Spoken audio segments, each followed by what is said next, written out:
Hey guys, this is Tauna, and today we're going to be doing our upgrade guide for the Sultai Arisen deck. So, a few things beforehand. First of all, thank you so much for everyone who, asked me to do this and has asked where it is and stuff like that.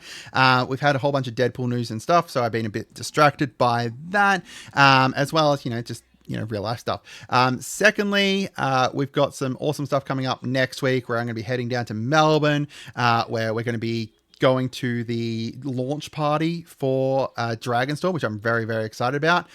Thirdly, I've got a new light here, so hopefully the lighting's a bit better on the videos. I don't know. I like it. I think it looks a bit better. I'm looking warmer. This is the second time I had to record the video because it was getting funky, but yeah, we'll see how that goes. So with the upgrades here for Tevil, we're going to be working more towards this whole leaving the graveyard kind of thing that's going on here. I kind of cut a little bit of the landfall-y stuff, kind of focusing a little bit away from that, which seemed like a side theme in the precon, and moved more towards just kind of, milling ourselves, getting stuff into the graveyard, bringing it back, or selectively kind of, removing cards from the graveyard to get a whole bunch of triggers from that. So I'm going to go through the upgrades here. First up, we've got Tortured Existence, which is absolutely bonkers. Right, you're going to choose and discard a creature card from your hand after paying black, and then you're going to return target creature card from your graveyard to your hand. This is going to go infinite with the new Keru Goldkeeper here, which is as well a really strong card. This is just whenever one or more cards leave your graveyard, create a treasure token. We're going to get a whole bunch of these triggers. We're going to create some treasures. And as I said, infinite loop here with the Tortured Existence, and then between the two of them, they're not doing much. But once you add in stuff like, Insidious Roots here, making it so that all our creature tokens tap for color, as well as whenever one or more creature cards leave your graveyard, create some plants and put +1s on your plants. So now we've got infinite plants, infinitely powerful plants. We've got infinite druids, just a whole bunch of great stuff. And, we're going to create treasures. Unfortunately, only one treasure each, but still some great stuff there. Next up, we've got Gossip's Talent. So this is whenever a creature you control enters Surveil 1, and that's what we're going to be using mostly, to just kind of selectively put things into our graveyard. It doesn't count as milling, but it will count as things going from our library into the graveyard, if anything cares about that. As well as just putting things in there that we can then bring back otherwise. The second part's not too bad. Like, there's not many things that we're going to get procs from, triggers from that. But then the last one here, flickering something's not bad, and it's a selective flicker, so if you've got a good ETB thing, then you can flicker it. We've got the Oversold Cemetery over here. At the beginning of your upkeep, if there's 4 or more creature cards in your graveyard, you may return a target creature card from your graveyard to your hand. We happen to mill ourselves for, a whole bunch. Just go through, find one, put it back into your hand. We do have some reanimation stuff in here, but not a huge amount. And even then, this is a selective thing, so you don't need to do it if you've got a great kind of mass reanimation spell in your hand. We've got Ripples of Undeath, one of the best milling cards of recent times. At the beginning of your pre-combat main, mill 3 cards, then you can pay 1 and 3 life, and if you do, put a card from them back into your hand. That is a great mill card, because 1, it's going to get our triggers here for things leaving our graveyard. 2, you can mill 3, and if you want something that's just gone in there, just bring it back. It's great. I love it. We've got the Palantir of Orthnak, an amazing card in so many different decks, and works really well here. We're going to scry 2, and then an opponent may either have you draw a card, or you're going to mill cards based off of how many influence counters it is. That gets influence counters on at the beginning of each of your end steps. And then you're going to mill, and then someone will lose life equal to the total mana value of those cards. Most likely, it's just going to be draw a card. It's going to be scry 2, draw a card. It's great. I've got it in my River Song deck, and it goes so well. And in a deck that actually cares more about the graveyard like this one does. My River Song does, but this one, it's going to be great with that. We've got 6 here. Whenever they attack, mill 3 cards, then you can put a land from them into your hand. Again, great, trigger here for things leaving your graveyard. And then secondly, giving all those non-land permanents retrace. So anything that's in your graveyard, now you can discard a land to be able to cast it. And then, it's great. We've got the Head Shredder.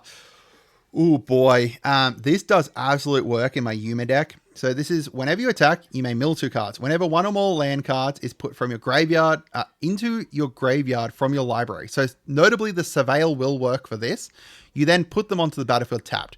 Now, obviously, lands are great. That's just pure ramp there. We've got a whole bunch of mill stuff in this deck. And yeah, it's going to be amazing. You're going to get so many lands from between Head Shredder, Six, and Tevil himself. You're going to get so many lands out. I talked about Keru already. We've got the Lost Monarch of Ifnir. Now we're going to create a bunch of zombies. Now we're going to give Afflict 3 to all our zombies. Now this version of it here doesn't show you what Afflict 3 does, but it has whenever this creature becomes blocked, defending player loses 3 life. We're sending a bunch of 2/2 zombies at people, right? Bunch of 2/2 zombies. People are most likely going to block them because they're just 2/2 zombies. Then even if they block them, they're going to still lose 3 life. So therefore they have to make a choice. Do I want to block it and lose 3 life, but you lose your zombie? Or do I want to let it through and then they lose 2 life, but they also get this second part, which is if a player was dealt combat damage by a zombie this turn, you're going to mill 3 and then you can return a creature card from your graveyard to your hand. Again, just a whole bunch of extra triggers for all those leave the graveyard cards. We got Sidisi, Brood Tyrant. Whenever she enters the battlefield or attacks, mill 3. Whenever one or more creature cards are put into your graveyard from your library, create some zombies. Again, more zombies is always great. And then finally, we've got Meldrotha here to enable us to be able to play a land from our graveyard and cast a permanent spell of each permanent type from our graveyard. This is great because now we can just cast, a land from the graveyard. Well, not cast, play a land from our graveyard and then, bring out any enchantment that happened to be milled, plus any creature that happened to be milled. Just selectively kind of bringing stuff back, like a really nice kind of reanimation spell there. We're going to flip this over to categories, and then I'm going to go, not categories, flip this over to type, and then I'm going to go down the bottom and I'll show you what our cuts were here. As I said, most of our cuts here were kind of focused around the landfall kind of side theme here. So I cut Rampant Growth. There is still Fast Seek and Cultivate, I think it is, within the precon. I think 2 ramp spells is fine, given the fact that we've got a bunch of ramp from other places. Satyr Wayfinder is just ramp again, like just get a land and mill 3. It's not even actually technically mill. That's not technically mill. Spring Bloom, sacrifice a land, search for 2 basics. Again, kind of like, it's just ramp. Essence Anchor is good, but I just thought that the Gossip's talent was just so much more powerful than it. Amphin Mutineer, I cannot pronounce that properly, is a nice kind of removal spell and nice for the second part here. But I just think that we had better stuff in here. Same with most of this kind of stuff. I just think that we replaced it with stuff that kind of synergizes better with what we're planning on doing with the deck. I did cut a couple Delve cards here, which are good, but most of the triggers we've got here are going to be whenever one or more cards leave our graveyard. So like, for example, Tevil himself is just whenever one or more cards leave our graveyard. When we're delving and if we're, getting rid of, say, 3 or 4 cards in our graveyard, then that's still only one trigger for it because you're getting rid of them all at the same time, as far as I'm aware. Maybe I'm wrong about that, but even if I am wrong about that, I still just don't think they're as powerful as the other stuff that we kind of added in. Avenger of Zendikar would technically synergize well with the Insidious Roots, but even then, I just think that, the actual additions that we've added in here kind of synergize a lot better with the deck, and then also kind of build upon the whole kind of reanimation, self-mill kind of stuff